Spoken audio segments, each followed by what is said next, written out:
ladles and jelly spoons. So yes, we have, as you will know from the title, a Fender Telecaster Thinline, and this is from Fender's Classic series. Now normally with the Telecaster I don't turn the old fuzz box on, but this one, well, it's got two humbuckers, hasn't it?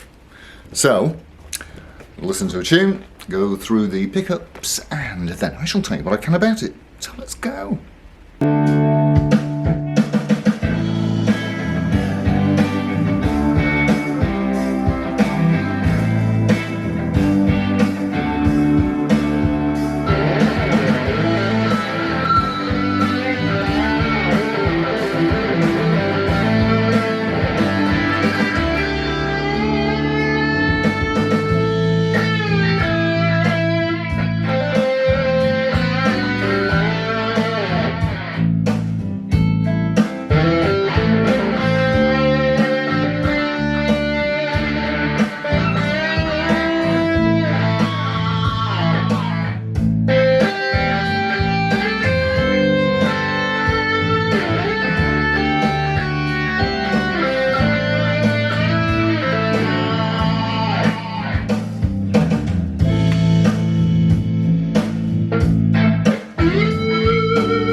Onto the pickups. Let's be down here. You can see what I'm doing. So we'll start with the bridge humbucker. There's no split bone trickery on these or anything magical or mystical like that. So let's just have a listen to what we've got. So we are on the bridge, as I said.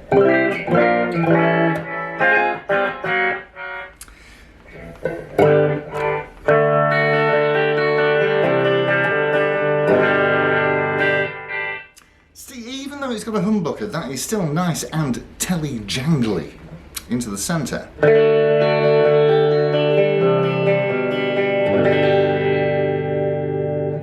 Okay, that is not... that actually sounds kind of stratty to me. Alright, let's go on to the neck.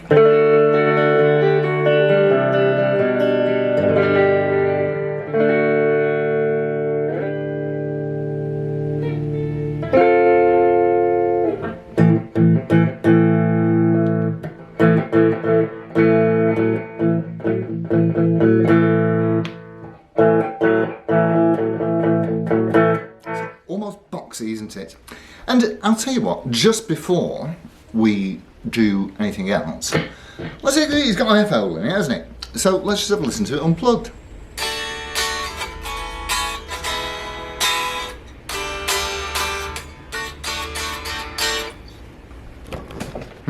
Semi-acoustic, it is not. Okay, let's have a look round it. Just for a change, let's start at the back of the headstock. So as you can see from the serial number prefix, this certainly was made in Mexico. Well, actually it probably says it underneath, made in Mexico. Nothing wrong with that stuff from the Ensenada plant, I'll tell you. And of course it tells us exactly what it is on the front. It is a Telecaster, Fender Telecaster Thinline. And this is, of course, as most of you will already know, I guess. This is the 72 reissue part of Fender's Classic series. And this one, I think, comes from 2004, and it is in really, really nice condition. I love that natural finish. We have an F-hole, and it is properly chambered out inside there. It's a proper hole, and that is in an ash body. Speaking of the body, I have to say I'm particularly fond of that pick guard. Isn't that nice in that kind of goldy finish there? You have got traditional Fender bent bridge saddles, which of course will do your height and intonation, and you've got these two really, really nice, I think they're branded, aren't they? Yeah, they are, yeah. Yeah, logoed humbuckers here. Now, I watched Norm's Rare Guitars last night, and they were showing a proper 72 thin line, and I've got to tell you, this, as far as I'm concerned, just replicates it in almost every way. Of course, the original pickups on the 72 thing were Seth Lover items, and whilst these obviously won't be, they are pumping out, the bridge is pumping out just over 8, and the neck is pumping out just under 8, with about 4.5 in the centre, which is very, very respectable. I mean, that is Gibson 57 Classic territory, really. You do have these. When I first looked at it, I thought, oh, capped tuners, but of course these are meant to recreate the look of the 72 originals. Now, you have a skunk stripe down the back of the neck, and that is because, yes, it's a one piece. That is a one piece maple neck, one solid lump of maple. And let me do that thing, it seems to work. The action is really, oh, yes, is that better? Anyway, the action is super, super good. It is so, so easy to play. The neck is, you know, it's a, I don't know much about neck profiles and shapes. I know small, that's like Ibanez, medium, like a Tele or a Strat, and large, like a 50s Gibson. So yes, and the tuners are also those old-fashioned ones where you poke the end of the string down the hole in the middle, and it keeps everything nice and tidy with that cute bullet truss rod adjustment item at the headstock there above the nut that you can see poking out. It really, really is a very, very nice recreation. Here on the back you've got a 3-bolt neck plate, and you see the tiny hole there, the tiny hole, that's what they call, of course, the micro tilt adjuster.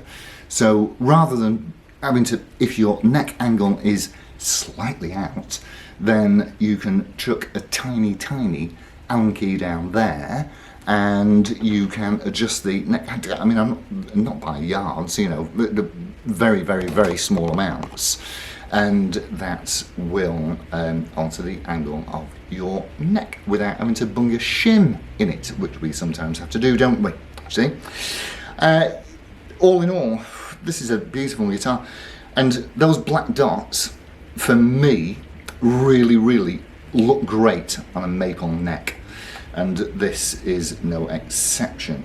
It is a very, very, very nice thickness and heavier than I thought it would be. I expected it to weigh, you know, well, not very much at all. But it is. It's a nice solid, I don't know, 2.8, maybe 3, something like that. Kilowatts, obviously. And you have a string through body with the ferrules there, as you can see in the back, which is apparently better for sustain, and it does sustain. It sustains really, really well, so it's dead easy to play. You can get spanky and jangly out of it, like you would with a Telecaster, traditional, and of course Telecaster, the grandfather of all guitars. I know that Michael will approve of this one, and it is just beautifully finished. You've got the standard 3-position blade switch there that obviously takes you from one to t'other, And the position in the centre, one tone, one volume. The volume, interestingly, only seems to work after you've got the knob about halfway up. But I'm being a bit picky there. And it's a beautiful, beautiful thing to look at. And a very, as I say, very faithful recreation of the 72 originals. So that really is it from me and the Fender Telecaster Thinline Classic Series 72 reissue. You'd have thought they could have picked an easier name than that, wouldn't you? Anyway, that's it from me, and I'll see you for the cheeky midweeker. I do have something lined up. In fact, I'm going to do the start of the cheeky midweeker right now. You won't see it till Wednesday because there's some work to do. And actually, if I can't get it right, then you probably won't see it at all. Oh, why did I bother saying that? Anyway, never mind. I'll see you all soon. Lovely seeing you as always. And take care, my friends. Adios, amigos. And I'll say, ta-ra.